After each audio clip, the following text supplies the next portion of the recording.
Assalamualaikum warahmatullahi wabarakatuh. Alhamdulillah hamdan katsiran thayyiban mubarakan fih kama yuhibbu rabbuna wa yarda. Asyhadu an la ilaha illallah wahdahu la syarikalah wa asyhadu anna Muhammadan abduhu wa rasuluh. Allahumma shalli ala Muhammad wa ala ali Muhammad wa ala alihi washabihi wasallam. Ikhwatul iman azanallahu wa iyyakum, para pendengar radio Tarbiyah Sunnah di gelombang 1476 AM dan juga para pemirsa Tarbiyah Sunnah Channel dimanapun antum berada. Alhamdulillah pagi hari ini hari Sabtu tanggal 16 Ramadan 1441 Hijriah bertepatan dengan tanggal 9 Mei tahun 2020 Masehi. Kita kembali dipertemukan oleh Allah Subhanahu wa taala untuk menimba ilmu yang pagi hari ini adalah pembahasan kitab Majalis Syahri Ramadan yang seperti biasanya disampaikan oleh Ustaz Abu Haidar As-Sandawi hafizahullah taala. Tema kita pada pagi hari ini yakni tentang syarat wajibnya saum yang perlu kita ketahui bersama. Akan kita simak penjelasannya akan disampaikan oleh Ustadz nanti. Nanti setelah Ustadz menyampaikan materi kajiannya, kami membuka sesi tanya jawab. Bagi antum yang akan bertanya, kami persilahkan secara langsung bisa bertanya melalui telepon di nomor 022 8686 2637 atau melalui pesan singkat di nomor 081 1227 1476. Dan alhamdulillah Ustadz sudah ada di studio untuk menyampaikan kajiannya. Kami serahkan saja kepada Al-Ustadz. Falyatafaddal mashkura Ustadz. Baik, bismillahirrahmanirrahim. Assalamualaikum warahmatullahi wabarakatuh. Alhamdulillah wassalatu wassalamu ala Rasulillah wa ba'd. Para pendengar radio Tarbiyah Sunnah Bandung, baik melalui radio, melalui streaming, melalui Facebook, YouTube atau medsos lainnya, pendengar radio Al-Bayan Cianjur dan pemirsa TV Al-Asmaul Husna Cianjur, pendengar radio 1 di Lombok, radio Amuba Pangkal Pinang, dan radio Hidayah di Pekanbaru, pemirsa Asil TV Pekanbaru, pemirsa Surau TV di Padang, pendengar radio Darul Iman Padang, pemirsa Sahabat Muslim TV di Jakarta Barat, Linggau TV, Dingle Live TV di Linggau, Persada TV di Bandung, dan beberapa channel TV ataupun radio di mana saja Anda berada. Juga yang ikut menyiarkan melalui akun Facebook atau YouTube di mana saja Anda berada, melalui akun mana atau akun siapapun. Alhamdulillah kita kembali berjumpa. Kini kita masuki pembahasan fikih Ramadan.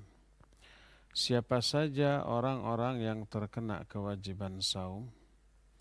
Orang yang terkena kewajiban saum adalah orang yang memenuhi 6 persyaratan.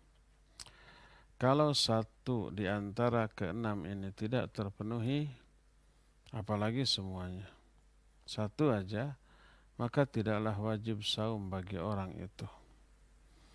Adapun 6 persyaratan itu, pertama dia muslim, kedua dia baligh, ketiga dia berakal, tidak gila, yang keempatnya orang itu mukim, tidak sedang bepergian atau melakukan safar, kelimanya dia ini mampu, tidak sakit, tidak lemah, dan yang keenam as-salimu minal mawani',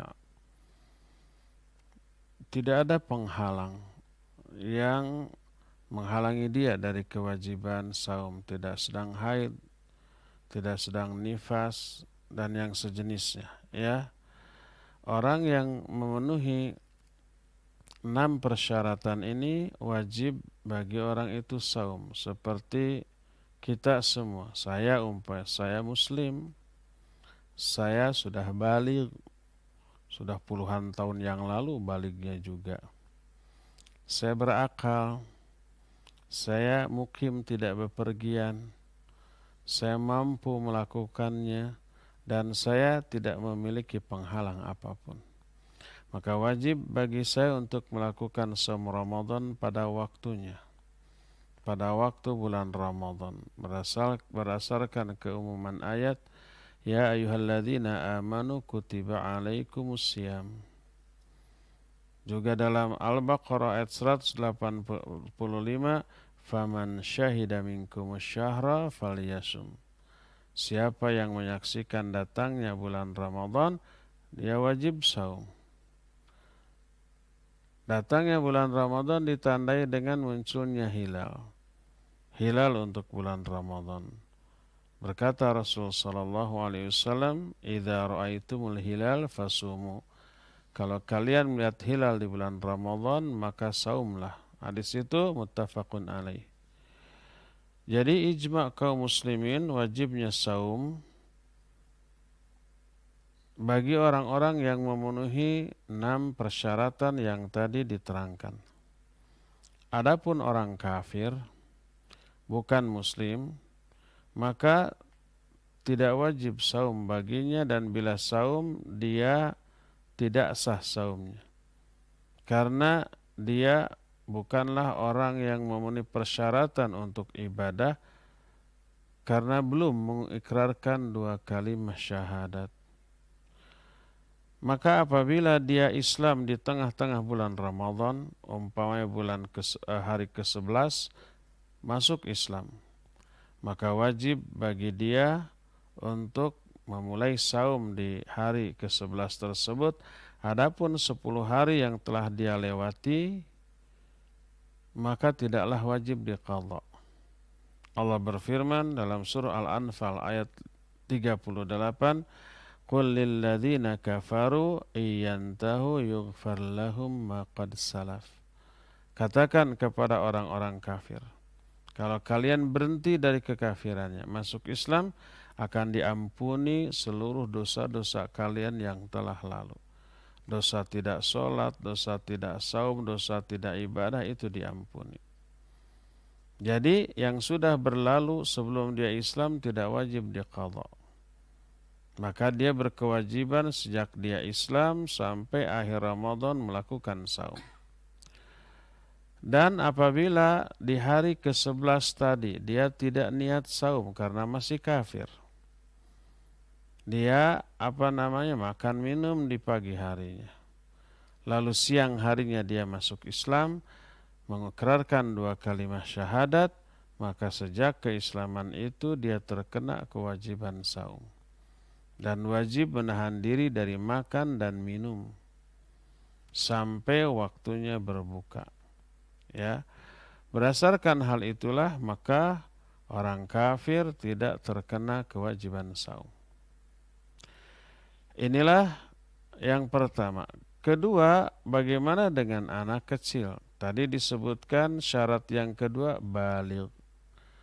Orang yang belum balik dari kalangan anak kecil maka belum wajib saum baginya sampai dia ini balik.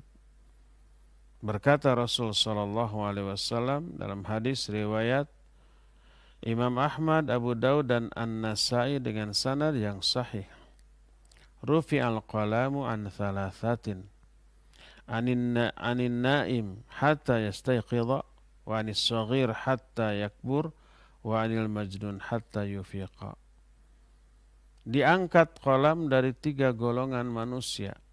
Kolam di sini bahasa Arab, pena, bukan kolam danau. Diangkat kolam atau pena, maksudnya pena para malaikat pencatat amal. Diangkat artinya dia tidak dituliskan. Tidak akan dituliskan semua amal dari 3 golongan manusia. Pertama dari orang yang tidur sampai dia bangun. Orang ketika tidur melakukan amal apapun sambil ngelindur gitu, maka tidak dicatat amalnya baik kebaikan ataupun keburukan. Yang kedua, wa anis shaghir hatta yakbura, dari anak kecil sampai dia balik. Dan yang ketiga, anil majnun hatta yufiqa, dari orang gila sampai dia sembuh dari kegilaannya. 3 golongan manusia itu amal-amalnya belum dicatat. Termasuk anak kecil yang belum balik, belum dicatat amalnya. Kalau mereka sholat, mereka saum, mereka melakukan kebaikan, belum dicatat sebagai amal baik. Kalau mereka juga mencuri, mereka melakukan dosa kejahatan, mereka belum dicatat sebagai dosa, ya. Oleh karena itulah maka anak kecil tidak wajib saum, tapi walinya, orang tuanya harus memerintahkan dia untuk melatih saum apabila mampu, sebagai ajang latihan di dalam melakukan ketaatan kepada Allah Subhanahu wa taala, juga mengikuti contoh dari generasi salafus saleh di kalangan para sahabat radhiyallahu anhum ajmain. Maka para sahabat dahulu memerintahkan anak-anak mereka ketika kecil sebelum baligh untuk melakukan saum. Dibawa anak itu main ke masjid, lalu diberikan mainan, sebuah batang yang ditumbuhi atau diikatkan bulu-bulu kepadanya untuk alat bermain. Apabila anak-anak itu menangis, ingin makan, ingin minum karena lapar, diberikan alat bermain itu, anteng lagi sampai dia maghrib. Ya, jadi setiap orang tua harus melatih anak-anaknya yang belum balik untuk melakukan saum. Jangan sampai kata orang Sunda nyaah dulang. Karena saking sayangnya ke anak, anak itu kasihan kalau dibiarkan lapar. Anaknya ikut sahur, ingin ikut saum, oleh orang tuanya dilarang. Tidur aja kamu mah, udah jangan saum masih kecil. Atau anaknya saum pas zuhur atau jam 10, nih nak kalau lapar kamu makan. Itu keliru, latih anak-anak untuk melakukan ketaatan termasuk saum. Nah, adapun balighnya seorang anak dilihat dari 3 hal. Pertama, apabila si anak itu sudah mengeluarkan air mani, baik melalui mimpi, disengaja ataupun tidak, atau melalui cara-cara yang lain. Kalau sudah inzal itu pernah keluar air mani sengaja ataupun tidak sengaja, lewat mimpi ataupun dalam keadaan sadar, maka dia sudah balik. Berfirman Allah Azza wa Jalla dalam Al-Quran dalam surah Nur ayat 59, wa idza balagal atfalu minkumul hulum falyasta'dhinu kama sta'dhana alladhina min qablikum. Apabila anak kecil sudah mencapai balik, sudah pernah mimpi basah, maka mereka wajib meminta izin untuk memasuki kamar orang tuanya sebagaimana orang-orang dewasa. Dalam hadis sahih riwayat Imam Bukhari, Imam Muslim dengan sanad yang muttafaqun alaih, berkata Rasul sallallahu alaihi wasallam, "Ghuslul jumu'ah wajibun ala kulli muhtalim." Bahwa mandi Jumat itu wajib bagi setiap yang muhtalim. Muhtalim adalah orang yang sudah mengalami inzal, keluar air mani. Ini yang pertama. Ciri yang kedua, nabatu sya'ril anah wa huwa syairul khanas yambutu haulal qubur. Ciri yang kedua, sudah tumbuh bulu di sekitar kemaluannya. Berdasarkan sebuah riwayat dari Atiyah Al-Quradhi radhiyallahu anhu. Aradna 'ala Nabi sallallahu alaihi wasallam yauma Quraidah, faman kana muhtaliman aw ambatat anatuhu qutila wa man la turika. Kata Atiyah bahwa kami menyetorkan atau membawa anak-anak Bani Quraidah. Jadi waktu terjadi perjanjian antara Nabi dan Yahudi Bani Quraidah, bahwa mereka itu melakukan perikatan perdamaian dan perjanjian, siapa saja yang diserang oleh musuh, maka yang lainnya harus membantu. Kalau Bani Quraidah diserang oleh musuhnya, Nabi akan membantu. Kalau kaum muslimin diserang oleh musuh, Bani Quraidah harus bantu. Begitu. terjadilah perang Ahzab atau perang Khandaq. Dua nama untuk satu jenis peperangan. Disebut perang Ahzab karena musuh saat itu gabungan dari beberapa suku. Disebut perang Khandaq karena Nabi SAW membuat khandaq atau parit untuk menahan laju serangan musuh. Dibuat parit ke sekeliling Madinah kecuali di daerah yang dihuni oleh Bani Quraidah. Karena di sana ada Bani Quraidah akan menjaga. Kalau ada musuh lewat sana dijaga oleh Bani Quraidah. Begitulah perjanjiannya. Apa yang terjadi? Khianat Bani Quraidah. Bukannya ngejaga, mereka membuka pintu masuk musuh lewat sana. Dibiarkan masuk musuh itu lewat sana.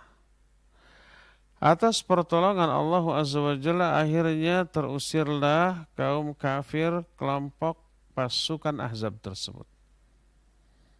Allah Azza wa Jalla menurunkan tentara yang tidak terlihat. Salah satunya berupa angin ribut yang menerbangkan kemah-kemah mereka. Akhirnya mereka berantakan, mereka kocar-kacir dan pulang kembali. Setelah selesai musuh pulang, tinggal perhitungan dengan Bani Quraidah. Bani Quraidah nggak bisa ngapa-ngapain, mereka ngaku khianat. Mereka menyangka bahwa Nabi dan kaum muslimin akan hancur di peperangan itu. Oleh karena itu nggak perlu dibantu, biarkan aja hancur. Bahkan membantu musuh nanti akan menjadi sekutu bagi musuh yang menyerang. Ternyata kondisi berbalik. Musuh kocar-kacir kembali. Nah akhirnya didatangilah Bani Quraidah oleh Nabi SAW dan kaum muslimin. Mereka ngaku salah dan siap dihukum. Tapi mereka minta yang menetapkan hukuman bukan Nabi atau kaum muslimin. Mereka minta ada satu orang yang turunan Yahudi. Namanya adalah Sa'ad bin Mu'adz radhiyallahu an. Dialah yang menetapkan hukuman. Karena turunan Yahudi maka diharapkan hukumannya meringankan Yahudi Banu Quraidah. Sepakat mengikuti putusan Sa'ad bin Mu'adz ini. Apa yang terjadi? Keputusan Sa'ad luar biasa. Yang disukai oleh Allah dan Rasulnya. Seluruh lelaki dewasa Bani Quraidah dibunuh. Wanita dan anak-anaknya menjadi tawanan. Diputuskan demikian. Akhirnya semua laki-laki dewasanya dibunuh. Anak-anaknya dan wanitanya dibiarkan. Para sahabat kebingungan tentang para ABG. Ini masuk anak-anak atau masuk dewasa? Dibunuh apa dibiarkan? Kan gitu ya. Maka ditanyakan kepada Nabi SAW. Lalu beliau menjawab, siapa di antara ABG itu yang sudah ihtilam atau inzal atau sudah tumbuh bulu-bulu di sekitar kemaluannya, maka dibunuh, kalau tidak ada maka dibiarkan. Dan ini menunjukkan tumbuhnya bulu di sekitar kemaluan merupakan tanda orang itu sudah baligh. Hadis tersebut diriwayatkan oleh Imam Ahmad dan Imam An-Nasai dengan sanad yang sahih. Ini yang kedua. Yang ketiga, tanda bahwa dia itu sudah dewasa adalah bulughu tamami 15 sanah. Usianya sudah mencapai 15 tahun walaupun belum inzal. Berdasarkan ucapan Abdullah bin Umar radhiyallahu anhuma, aradtu 'ala an-nabi sallallahu alaihi wasallam yauma Uhud wa ana ibnu 14 sanah. Falam yujizni, yakni lil qital. Kata Ibnu Umar, aku datang kepada Nabi SAW pada waktu perang Uhud. Waktu perang Uhud, Ibnu Umar ingin ikut perang, tapi usianya baru 14 tahun. Tapi Nabi SAW tidak mengizinkan untuk ikut berperang. Imam Al-Baihaqi di dalam hadisnya dengan sanad yang sahih menambahkan walam yarani balagtu. Beliau memandang aku saat itu belum balik karena usianya baru 14 tahun. Wa aradtu alaihi yaumal khandaq wa ana ibnu 15 sana fa ajazani. Tapi waktu terjadi perang Khandaq atau perang Ahzab yang tadi disinggung, waktu itu aku sudah berusia 15 tahun dan beliau mengizinkan aku untuk ikut berperang. Dari sinilah maka para ulama menyatakan 15 tahun adalah usia ketika seorang anak itu sudah baligh. Itulah 3 ciri orang itu sudah dianggap baligh secara syar'i. Pertama, pernah inzal, baik melalui mimpi atau yang lainnya. Yang kedua, dia itu sudah tumbuh bulu kemaluannya. Dan yang ketiganya sudah 15 tahun. Itu untuk laki-laki.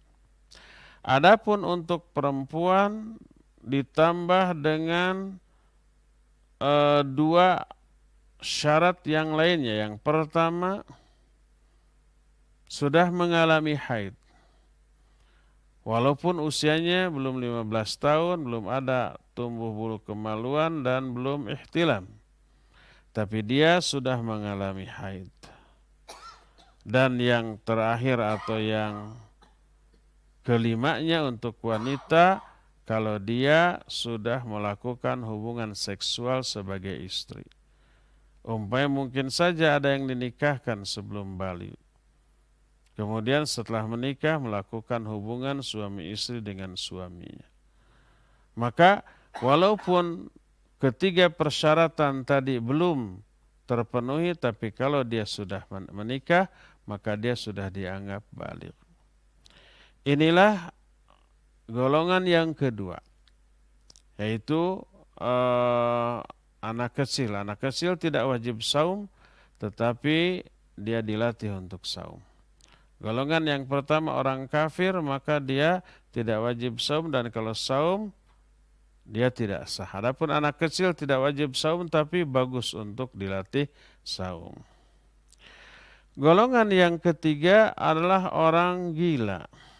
Tadi kan syarat wajibnya saum pertama muslim, yang kedua baligh, yang ketiga berakal. Kalau hilang akal alias gila, dia tidak wajib saum. Berdasarkan hadis tadi, rufi'al qalamu an thalathatin, diangkat pena dari 3 golongan manusia, salah satunya adalah wa anil majnun hatta yufiqa. Dari orang gila sampai dia ini sembuh dari kegilaannya. Kalau orang gila tetap saum, maka tidak sah saumnya. Dan bila dia tidak saum, dia tidak berdosa. Semua yang dilakukannya tidak dicatat, baik amal baik ataupun amal buruk. Tapi kalau gilanya itu setengah-setengah, kadang-kadang di tengah kegilaannya dia normal, sembuh, ingat, normal. Tapi kadang-kadang kambuh. Ada tipe gila seperti ini. Ini bukan berdasarkan pengalaman, tapi berdasarkan keterangan realita dan keterangan para dokter ahli jiwa. Jadi orang gila ada tipikal gila yang tidak selamanya, kadang-kadang normal. Kita ada mengetahui seseorang yang demikian.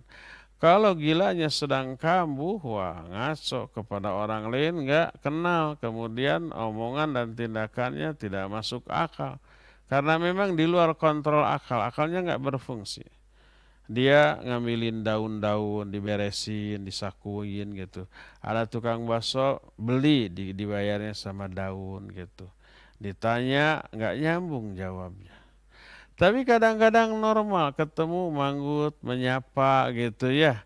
Diajak ngobrol, menjawab, nyambung normal. Kadang kambuh. Kalau ada tipikal gila yang seperti itu, maka ketika normal dia wajib melakukan kewajiban. Baik sholat, saum, ataupun yang lain-lain.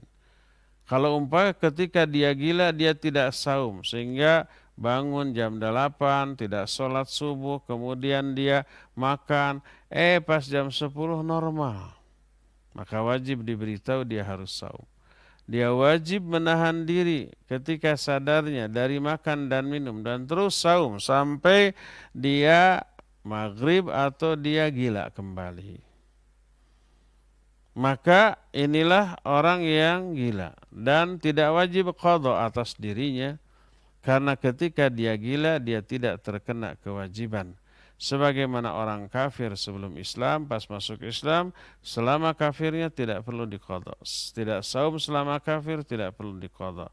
Seperti anak kecil yang tidak wajib, maka ketika dia tidak saum tidak wajib diqadha setelah baligh. Maka demikian pula orang gila, ketika dia gila kemudian tidak saum, kemudian pas sembuh maka tidak saumnya dia ketika gila tidak wajib diqadha karena ketika gila dia tidak terbebani dengan kewajiban. Inilah golongan ketiga yang ada uzur tidak saum. Uzur pertama kafir, uzur keduanya anak kecil, uzur ketiganya adalah orang gila.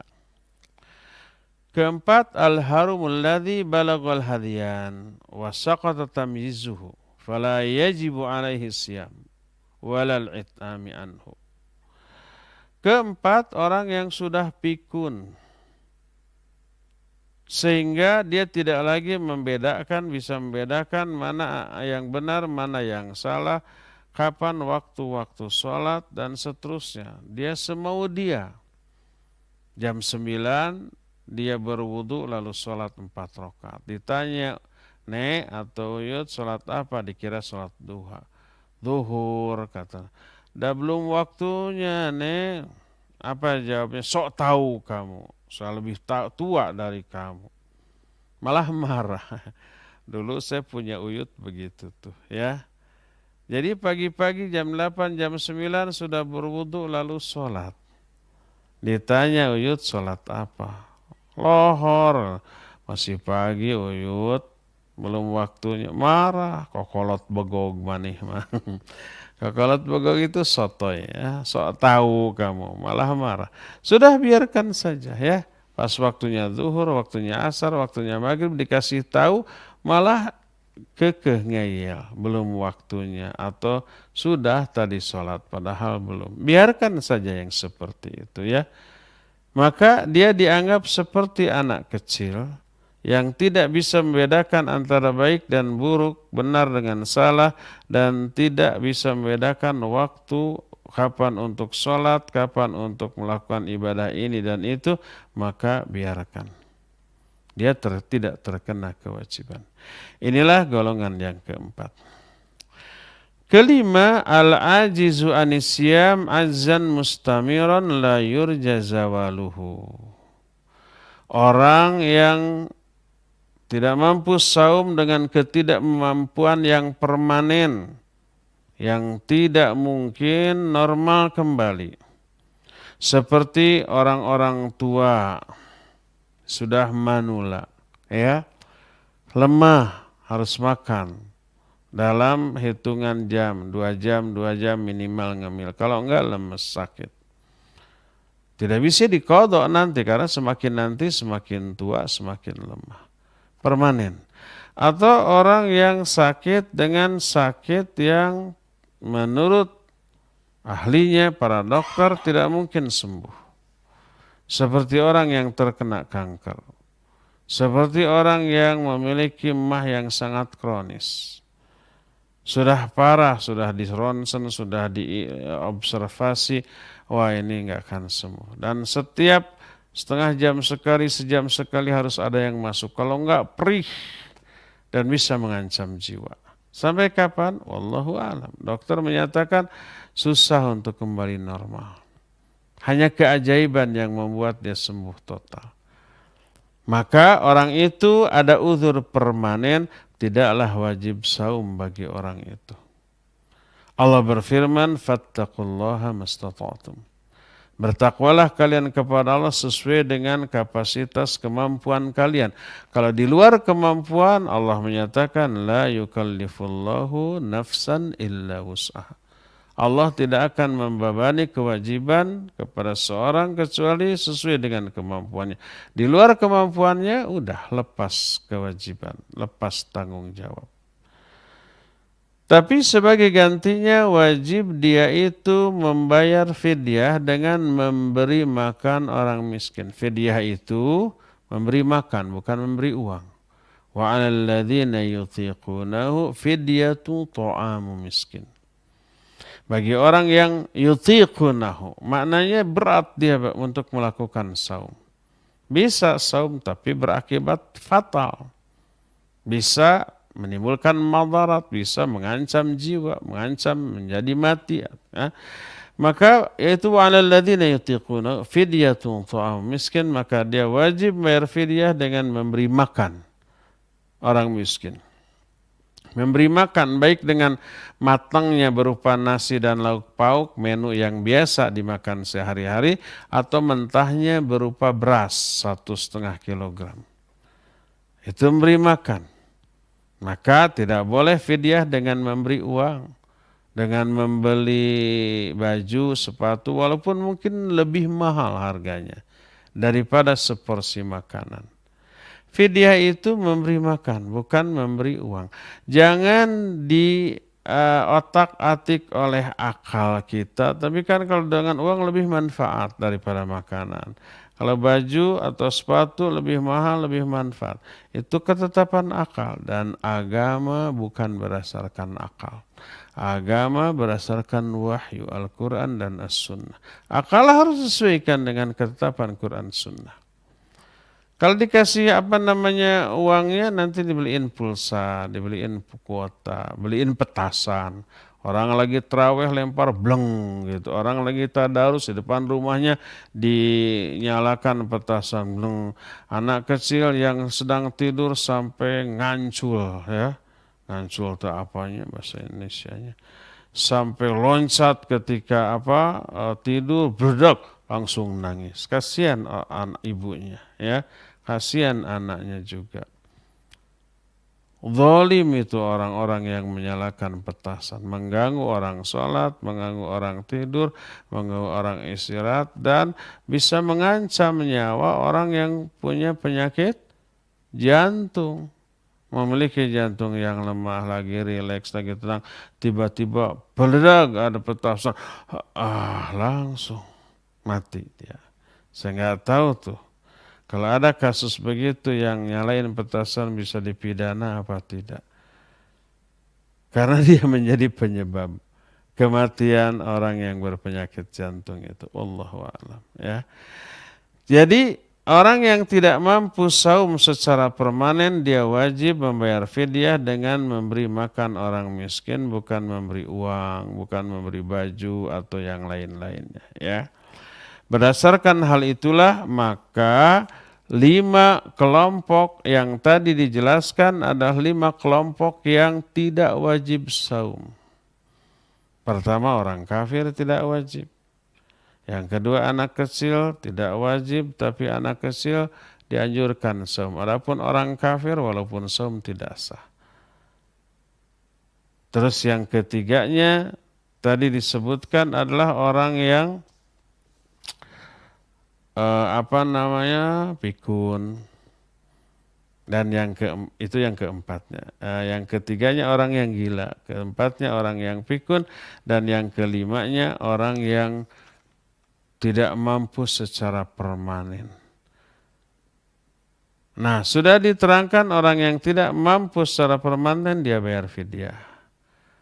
Anak kecil maka dia lebih utama untuk saum. Tapi kalau tidak saum tidak wajib diqadha. Tidak wajib bayar fidyah karena belum terkena kewajiban. Orang kafir juga tidak perlu diqadha, tidak perlu bayar fidyah. Kemudian orang gila juga tidak perlu diqadha dan tidak perlu bayar fidyah. Anak kecil tidak perlu diqadha dan tidak perlu bayar fidyah. Adapun orang yang yang terakhir itu yang memiliki uzur permanen, maka wajib diganti dengan fidyah. Demikian juga orang yang sudah pikun, orang yang sudah pikun lebih utama untuk dibayar fidyahnya sehingga ada pahala untuknya ya. Inilah 5 kelompok yang memiliki uzur untuk tidak saum. Ada lagi 5 kelompok lain yang juga tidak terkena kewajiban saum. Pertama, orang yang musafir, ya. Terus yang kedua, orang yang sakit tetapi masih mungkin sembuh. Hanya sementara, ya. Masih mungkin sembuh. Kemudian yang ketiganya orang yang haid dan orang yang nifas. Dan yang keempatnya orang atau wanita-wanita yang sedang menyusui. Dan yang terakhir, ada orang yang bukan ke-9 golongan, dia muslim, dia berakal, dia mampu, dia ini, tapi dia membutuhkan berbuka, makan, minum. Karena tugas-tugas khusus seperti pemadam kebakaran, seperti umpamanya penjaga pantai yang mungkin menyelamatkan orang dari tenggelam, dia harus berenang di tengah ombak menyelamatkan, dan apabila umpamanya ya dia saum, dia lemas, tidak bisa menyelamatkan orang dan seterusnya. 5 kelompok lainnya insya Allah kita secara rinci akan jelaskan esok. Untuk sementara kita hanya membahas 5 golongan manusia yang terkena uzur tidak saum. Pertama kafir, yang keduanya anak kecil, yang ketiganya orang gila, yang keempatnya orang yang sudah pikun, dan yang kelima orang yang memiliki uzur permanen ya. Inilah dulu, insya Allah kelanjutan bahasannya akan kita teruskan esok hari di waktu dan gelombang yang sama. Kita memiliki waktu yang cukup untuk melakukan tanya jawab ini, dan kepada Pak Gung, Pak Muzain dipersilakan untuk memandu tanya jawab dengan pendengar dan pemirsa. Wa sallallahu ala nabiyina Muhammadin wa ala alihi wasallam. Silakan. Naam, syukran Ustaz atas materi yang telah disampaikan di kesempatan kajian pagi hari ini. Untuk selanjutnya kita buka sesi tanya bagi antum para pendengar dan juga pemirsa yang akan bertanya langsung bisa melalui telepon di nomor 022 86862637, dan bagi penanya yang melalui pesan singkat silahkan dikirimkan ke nomor 0811227146. Baik, ada telepon yang masuk. Halo. Halo. Waalaikumsalam warahmatullahi wabarakatuh. Pak Dudung, silakan Pak Dudung. Alhamdulillah, langsung Pak Dudung, suka putus Pak Dudung. Silakan.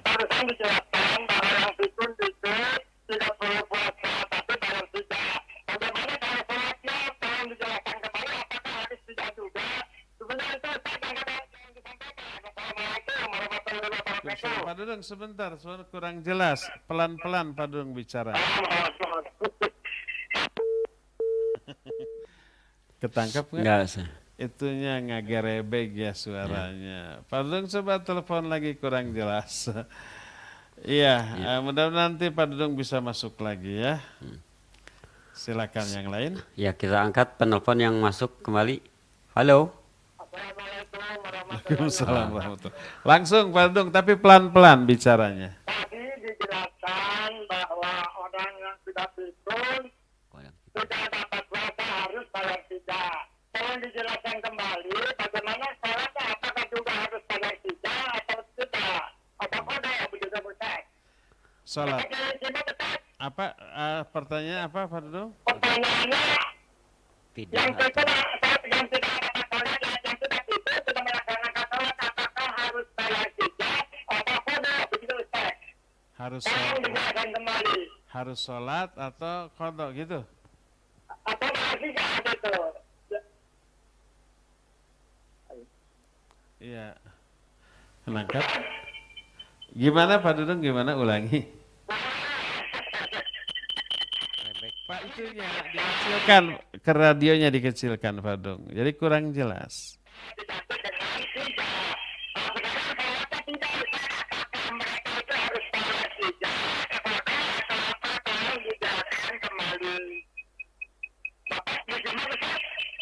Fidyah atau qadha gitu?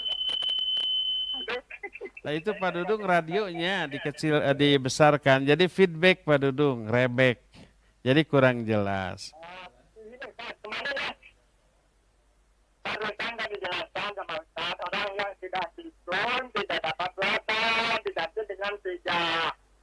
Bagaimana kalau dia tidak salat, apakah juga harus bayar 3? Oh iya, kalau sholat, iya, paham. Iya. Waalaikumsalam warahmatullahi wabarakatuh. Ya, Pak Dudung di Cibeber Cimahi. Barakallahu fiik. Pak Dudung nanti kalau mau bertanya radionya matikan dulu. Pas mau dijawab nanti di setel lagi ya. Tadi kan dikatakan kalau yang pikun tidak saum bayar fidyah. Sekarang yang pikun nggak bisa sholat. Sholatnya semaunya. Atau mau sholat juga nggak lupa lagi jumlah rakaat, nggak lupa lagi gerakannya, lupa lagi bacaannya. Maka dia sudah tidak wajib sholat karena di luar kemampuannya.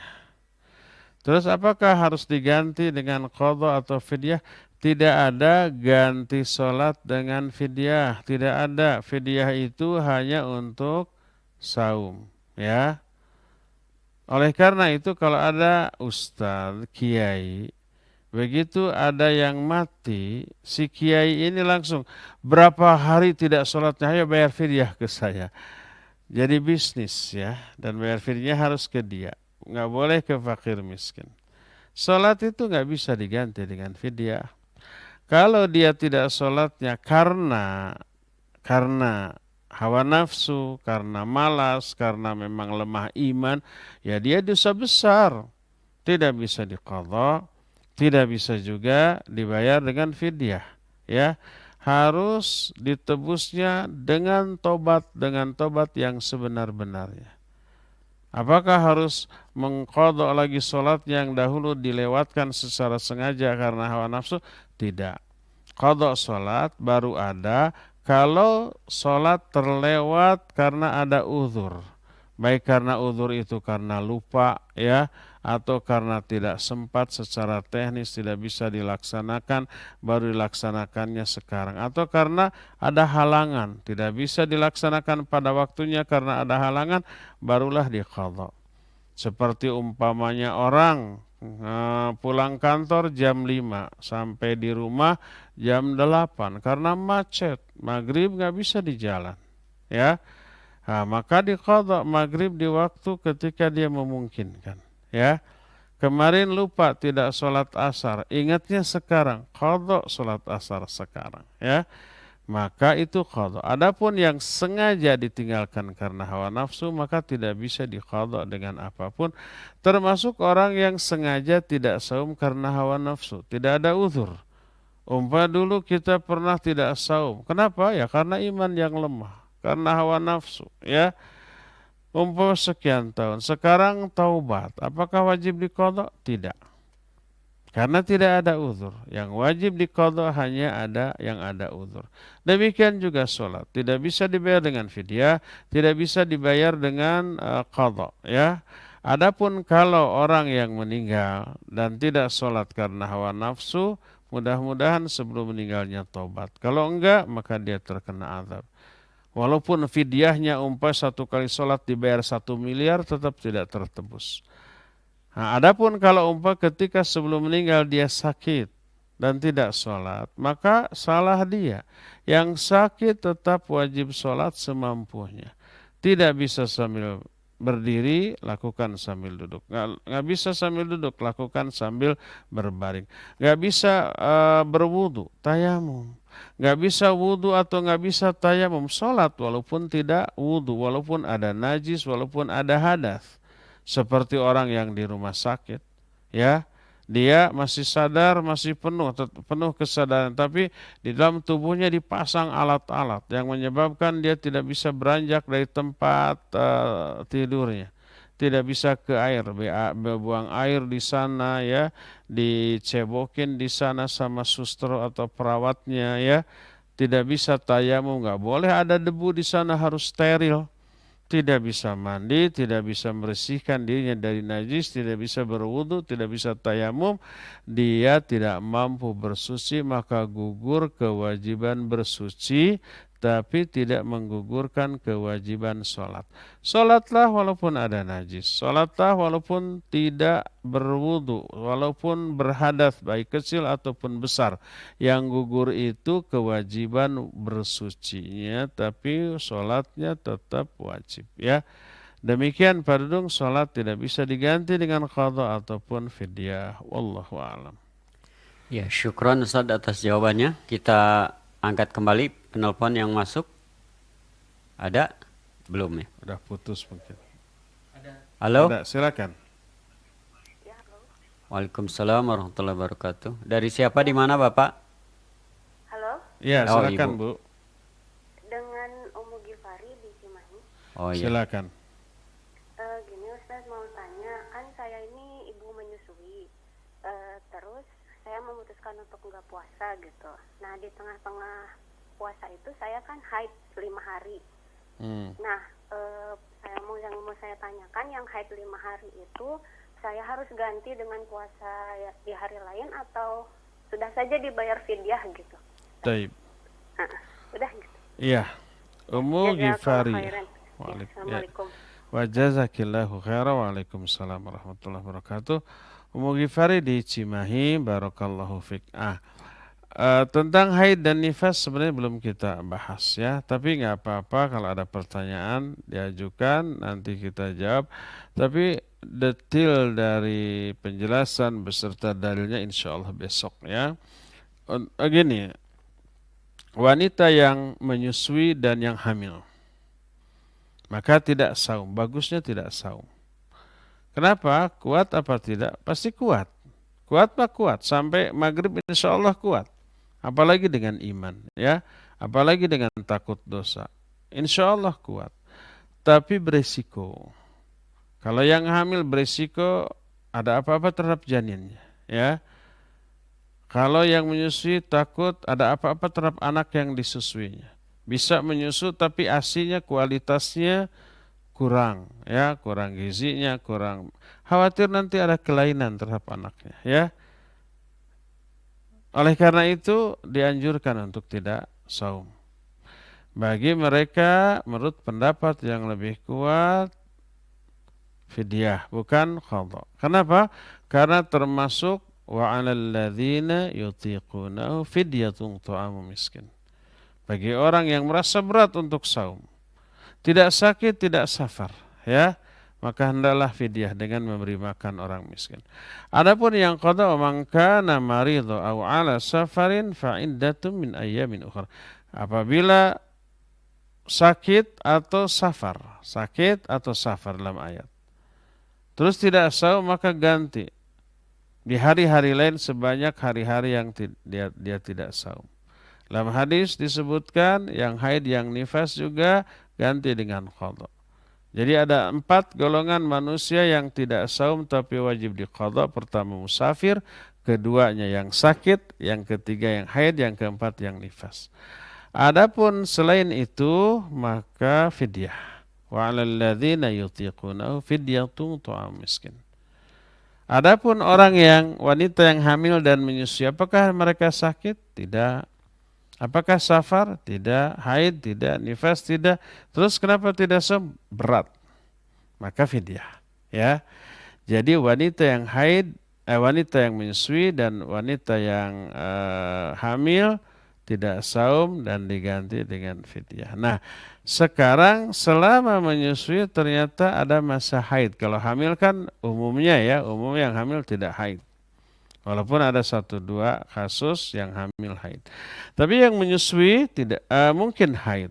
Ya, setelah beres menyusui, masa-masa nifasnya umpamanya sudah berlalu, kadang 15 hari juga sudah selesai nifas, 20 hari, maksimal 40 hari lah. Setelah 40 hari dijamin selesai, masih menyusui kan? Nah, sekarang gini, selama nifas pasti dia menyusui. Dia tidak saum. Apa selama menyusui pada masa nifas itu terus masuk ke Ramadan tidak saum harus fidyah atau harus qadha? Selama masa nifas, uzur nifas lebih kuat daripada uzur menyusui. Jadi ketika masa nifas plus menyusui, uzur nifas lebih kuat, maka dia tidak saum dan wajib diqadha. Tapi setelah masa nifas selesai, kemudian dia menyusui, tidak saum. Kalau sholat, sholat. Dia tidak saum karena menyusui. Nah, di sana dibayar dengan fidyah. Nah, sekarang sedang masa menyusui, dia tidak saum. Masuk haid. Dia tidak saum. Karena ya menyusui, ya juga haid. Terus apakah diganti dengan fidyah apa dengan qadha? Uzur qadha lebih pokok. Uzur haid lebih pokok, lebih kuat daripada uzur dengan menyusui. Maka selama masa haid hitung dan itu nanti diganti dengan qadha. Di luar masa haid tidak saum karena menyusui, itu ganti dengan fidyah. Jadi ibu pas masuk ke Ramadan, ini haid apa tidak nih? Kalau tidak, tetap tidak saum tapi menyusui, nanti bayar dengan fidyah. Berapa hari? Ternyata 10 hari setelah Ramadan, hari ke-11 haid. Sejak masa haid itu hitung berapa hari? 7 hari setelah beres haid, kemudian selesai haid, mandi besar, sholat. Nah, saat itu tidak saumnya karena menyusui. Yang menyusui bayar dengan fidyah. Saat menyusui kemudian haid, maka itu dibayar dengan qadha. Harus dihitung, dirinci demikian ya Bu ya. Wallahu a'lam bishawab. Silakan lagi. Nah, syukran Ustaz atas jawabannya. Kita ke pesan singkat terlebih dahulu Ustaz. Ustaz, apakah orang yang mengqadha puasa dengan adanya uzur atau sakit, ya karena sakit, mendapat pahala dan keutamaan yang sama dengan orang yang berpuasa di bulan Ramadan? Barakallahu fikum. Iya. Kalau orang terbiasa saum di bulan Ramadan, lalu suatu saat tidak saum karena ada uzur. Baik dia umpamanya haid, nifas, menyusui, atau tadi gila umpamanya ya, atau umpamanya hamil lalu tidak saum dan dibayar dengan fidyah. Pahala saum Ramadan ini tetap Allah kasih. Orang biasa saum Senin Kamis, suatu saat tidak Senin Kamis baik karena sakit atau karena safar atau karena uzur lainnya, pahala saum ke Senin Kamisnya tetap dapat. Ya, jadi kalau orang sudah terbiasa melakukan sebuah amal ibadah baik yang wajib ataupun yang sunnah, lalu suatu saat tidak bisa melakukannya karena ada uzur, pahalanya tetap dapat. Ya. Jangankan Allah yang maha adil, manusia aja karyawan bekerja ya, dapat gaji suatu saat cuti dan memang hak dia untuk cuti. Apakah masa cutinya dibayar apa tidak? Dibayar ya. Dibayar tetap, kerja tidak, gaji tetap utuh ya. Wallahu a'lam. Syukran Ustaz atas jawabannya. Kita angkat kembali penelpon yang masuk, barangkali ada. Halo. Dah putus. Halo. Ada. Silakan. Kami undang para pendengar sekalian untuk dan juga pemirsa untuk bertanya langsung kepada Ustadz baik melalui telepon di nomor 02286862637. Ya kita sambil menunggu penelpon kita bacakan terlebih dahulu. Iya Bu, silakan. Assalamualaikum. Waalaikumsalam warahmatullahi wabarakatuh. Saya Bu Ida dari Margahayu, Pak Ustadz. Ya, silakan Bu Ida. Pak Ustadz, saya tuh punya warung. Terus bagaimana cara membayar zakatnya, Pak Ustadz? Itu satu. Terus yang kedua, zakatnya itu berbentuk apa? Uang ataukah berbentuk barang? Ya. Itu aja Pak Sudah? Ustadz. Terima kasih. Hatur nuhun. Assalamualaikum. Waalaikumsalam warahmatullahi wabarakatuh. Bu Ida di Margahayu. Marga Cinta. Margahayu ya? Ya. Bu Ida di Margahayu. Punya warung. Gimana ngitung zakatnya? Taib, barakallahu fiik. Kalau ibu mulai umpamanya dagangnya itu di bulan Syawal atau bulan 1 Ramadan mulai dagang. Setelah berlalu 1 tahun Qamariyah, masuk 1 Ramadan tahun depan, hitung Bu. Apa yang harus dihitung? Pertama, uang yang ada. Kedua, omset. Omset itu barang-barang dagangan yang ada. Sudah, itu aja. Kalau nilai total omset dan uang yang ada mencapai sekitar 83 gram emas, maka wajib zakat 2,5%. Adapun aset tidak dihitung. Aset itu bisa berarti tokonya, barang-barang permanen seperti etalase, mobil barang untuk ungkat-angkut barang ini dan itu, atau rukonya, kalau itu ruko ya, atau tokonya, kalau itu toko itu aset tidak dihitung. Mobil, tokonya, rukonya, etalasenya yang tidak dijual belikan tidak dihitung. Adapun omset yaitu barang-barang yang dijual belikannya plus uang yang ada ketika masuk 1 tahun dihitung. Kalau saya nggak tahu emas berapa, anggap saja emas itu 500.000 per gram kali 83-an ya. 8 kali 5 berapa? 40. Sekitar 42 jutaan, 42,5 juta.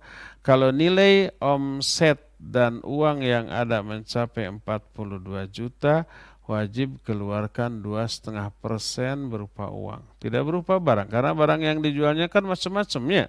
Tidak hanya satu macam ya, berbagai macam barang yang dijual belikan, maka keluarkan zakat 2,5% dari total omset dan uang yang ada ya. Setelah dikurangi hutang, kalau ada hutang bayarkan dulu kalau hutang tersebut tidak bertempo. Kecuali kalau hutangnya bertempo, umpama cicilan setiap bulan, maka hanya dibayarkan untuk bulan itu saja.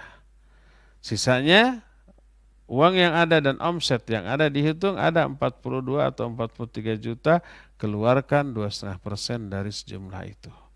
Kalau setelah dihitung-hitung ternyata belum mencapai gitu, baru 40 juta, maka tidak ada zakat. Tidak terkena kewajiban zakat karena belum mencapai nisab. Jadi kewajiban zakat mal harus terpenuhi 2. Pertama haul itu berlalu 1 tahun. Yang kedua nisab. Nisab itu adalah jumlah minimal harta yang wajib dizakati. Kalau sudah mencapai nisab dan sudah 1 tahun berlalu, wajib keluarkan zakatnya 2,5%. Kalau kurang dari itu maka tidak ada kewajiban zakat ya. Wallahu a'lam bishawab. Silakan lagi. Syukran Ustaz atas jawabannya. Ada penelpon lagi, kita angkat. Silakan. Halo. Ya, assalamualaikum warahmatullahi Assalamualaikum wabarakatuh. Halo. Ya, siapa di mana Bu? Ya, Ibu Nur di Bandung. Silakan Bu Nur. Iya. Assalamualaikum warahmatullahi wabarakatuh. Waalaikumsalam warahmatullahi Ustaz mau nanya ini apa buka puasa ini Ustaz di tempat saya itu kan biasanya kan biasanya kalau kayak kemarin 15:47 gitu. Tapi tempat saya itu beberapa menit belum kadang lebih 2 menit, kadang 3 menit itu belum terdengar suara adzan sama sekali Ustaz. Itu harus gimana? Saya harus buka duluan atau gimana Ustaz? Apa nunggu adzan aja gitu? Udah itu aja. Assalamualaikum warahmatullahi wabarakatuh. Waalaikumsalam warahmatullahi wabarakatuh. Ya, Ibu Nur di Cibuntu ya. Iya, saatnya berbuka bukan dengan azan. Azan itu pemberitahuan waktu berbuka sudah tiba.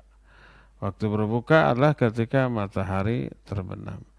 Dan kita tidak bisa melihat terbenamnya matahari karena terhalang oleh gunung, terhalang oleh bangunan gitu ya. Kecuali kalau di pantai atau di padang pasir mungkin.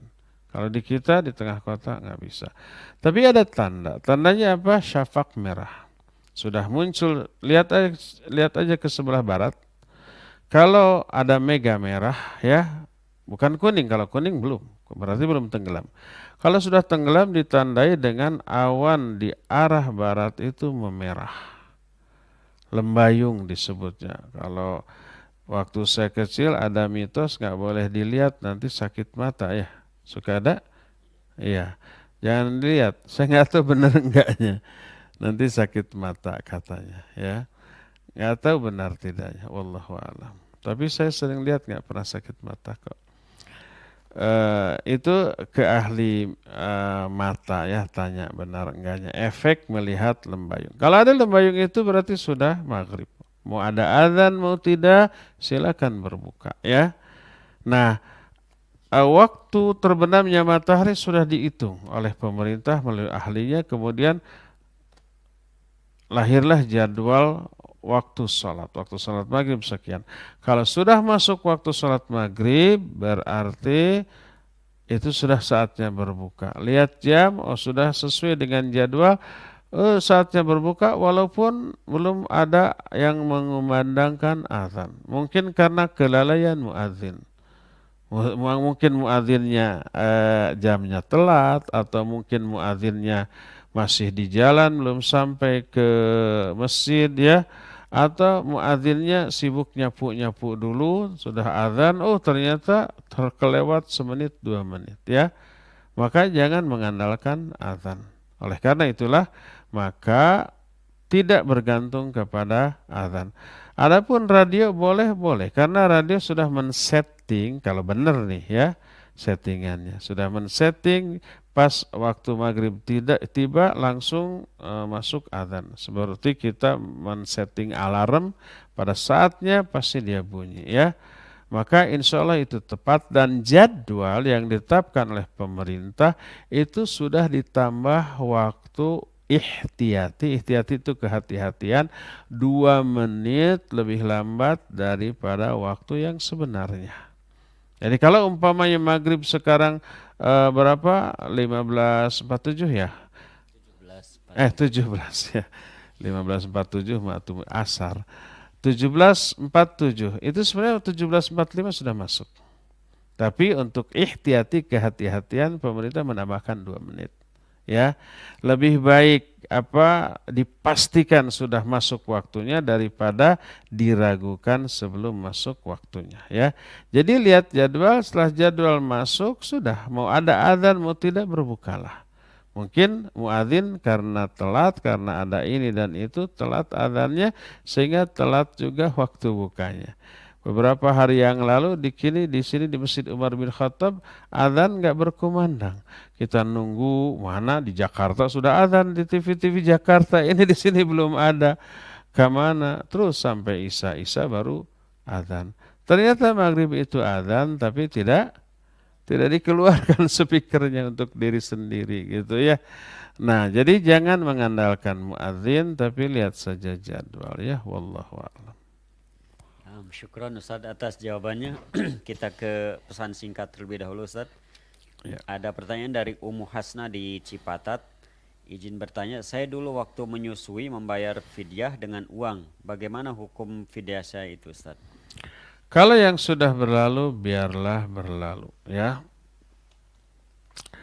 Karena ketidaktahuan sering saya jelaskan ibadah dilakukan secara salah. Mungkin zaman dahulu zakat fitrah dengan uang, fidyah juga dengan uang oleh orang yang menerima fidyahnya atau zakat fitrahnya karena dengan uang dibelikan sepatu, dibelikan baju, dibelikan petasan atau pulsa zaman sekarang. Salah penyaluran. Karena ketidaktahuan ya sudah, insya Allah tetap sah karena ketidaktahuan. Adapun sekarang sudah tahu maka jangan diulang ya. Wallahu a'lam bishawab. Syukran Ustaz. Ini ada pertanyaan juga dari Vivi. Ada telepon dulu, silakan. Ada. Kenapa nggak nyala? Halo. Silakan. Assalamualaikum warahmatullahi wabarakatuh. Waalaikumsalam warahmatullahi wabarakatuh. Dari siapa? Ini dari Bu Yusi Lilin, Pak Ustadz. Silakan Bu Is. Ya, mau menanyakan itu tentang sujud tilawah. Itu bertakbir atau tidak? Terus yang kedua, setelah membaca doa di dalam sujud, boleh tidak mengucapkan Allahumma amin? Itu saja Pak Ustadz. Iya. Bu Is di Cililin, barakallahu fik. Sujud tilawah apakah takbir atau tidak? Kalau di dalam sholat ya takbir. Baik mau sujud ataupun bangkit dari sujud menuju berdiri. Ya, kan tadi dari berdiri. Setelah baca Fatihah, baca surat, lalu ada ayat sajdah. Dari berdiri langsung sujud. Beres sujud langsung bangkit lagi berdiri. Mau sujudnya takbir, bangkit berdiri dari sujud tilawah juga takbir. Kalau di dalam sholat. Adapun di luar sholat, kita lagi baca Al-Quran, ada ayat sajdah. Kemarin sudah diterangkan pas akan sujudnya takbir. Setelah selesai sujud, tidak ada takbir, tidak ada salam. Jadi begitu umpamanya wasjud waqtarib atau fasjudu lillahi wa'budu, kita langsung Allahu Akbar, langsung sujud. Baca subhana rabbiyal a'la 3 kali minimal. Boleh lebih.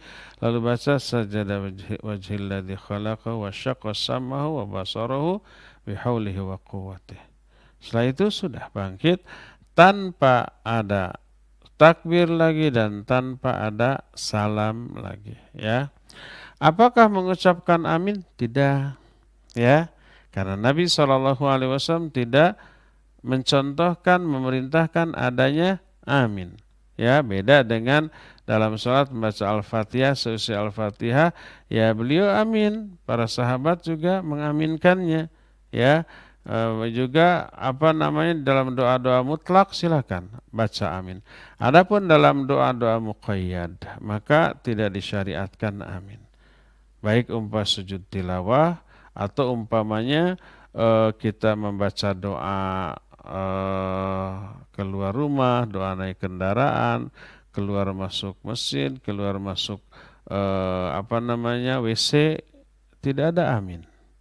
Tidak diperintahkan amin, tidak dicontohkan amin karena itu muqayyad. Muqayyad itu terikat dengan momen tertentu, amal tertentu atau waktu tertentu ya. Adapun doa yang mutlak silakan amin. Yang mutlak itu tidak terikat dengan amal apapun, momen apapun atau waktu apapun. Kita ba'da azan menjelang qomat kita angkat tangan lalu kita berdoa. Silakan seusai berdoa kita mengatakan amin ya rabbal alamin, amin ya mujibas sailin atau yang sejenisnya, ya boleh. Adapun dalam momen yang muqayyad maka tidak ya. Wallahu a'lam. Terakhir ya, masih ada telepon? Ini kok nggak nyala, biasanya ada nyala. Silakan telepon terakhir. Halo. Halo Bapak, Ibu. Waalaikumsalam warahmatullahi. Silakan Pak. Iya, Ustaz. Siapa di mana Pak? Saya dengan Denny di Jakarta. Denny Jakarta. Silakan. Semalam saya lihat terawih kan di rumah Ustaz. 4-4-3. Ketika selesai 4, terus saya masuk ke 4 berikutnya, tapi di rakaat keduanya ada tamu Ustaz. Akhirnya saya berhentikan, lalu saya lanjutkan lagi. Setelah itu saya ketika tadi mau sahur, baru 2 rakaat lagi, baru saya tutup dengan witir 3. Itu baru Ustaz. Bisa nangkep. Sebentar Pak, agak pelan, kurang jelas. Gimana ulangi 4-4-3. Setelah beres 4 rakaat pertama masuk ke 4 rakaat kedua, terus ada tamu Ustaz. Ada tamu. Jadi akhirnya bukan selesai 4 tapi berhenti di 2 rakaat gitu Ustaz. Berhenti di 2 rakaat padahal tadinya niatnya mau 4 gitu. Betul. Jadi setelah 2 rakaat tahiyat akhir langsung salam. Iya. Terus? Nah, terus dilanjutkan lagi ketika tadi sebelum sahur saya bangun, saya selesaikan yang 2 rakaat sama sholat witirnya 3 rakaat. Bagaimana itu Ustaz hukumnya? Iya. Baik, barakallahu fiik. Syukran jazakallahu khair. Iya, wa jazakallahu khairan. Siapa tadi? Denny. Denny. Denny Jakarta, bukan sekarang ya. Barakallahu fiik. Tidak boleh merubah niat di tengah-tengah sholat. Yang tadinya mau 4, rubah jadi 2. Yang tadinya 2, kagok jadi 4. Ya, tidak boleh merubah niat, itu membatalkan sholat. Karena niat itu rukun sholat dan harus dilakukan di awal. Kalau niat di awal sholat mau 4 rakaat, tetapkan 4. Tidak boleh dirubah menjadi 2 atau 3 ya.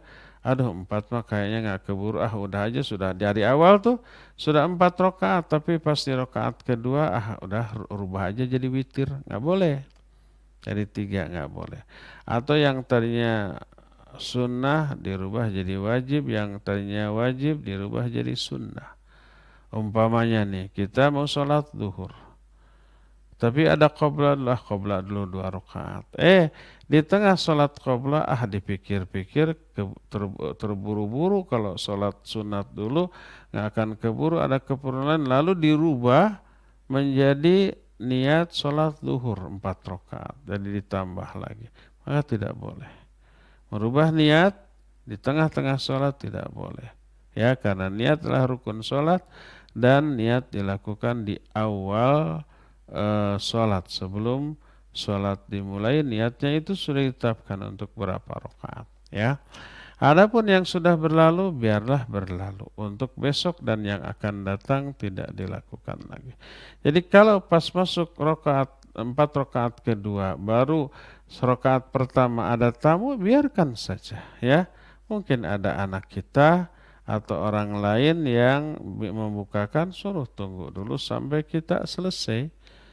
Karena kita sedang di tengah-tengah sholat, seusai selesai maka baru temui tamu. Ya, tadinya kecuali kalau tadinya kita rencana, ini bukan niat. Rencana kita akan baca yang panjang, baca surah yang panjang. Tapi karena ada tamu kita rubah menjadi yang pendek. Ya. Atau tadinya kita membaca full 1 surat yang sedikit agak panjang.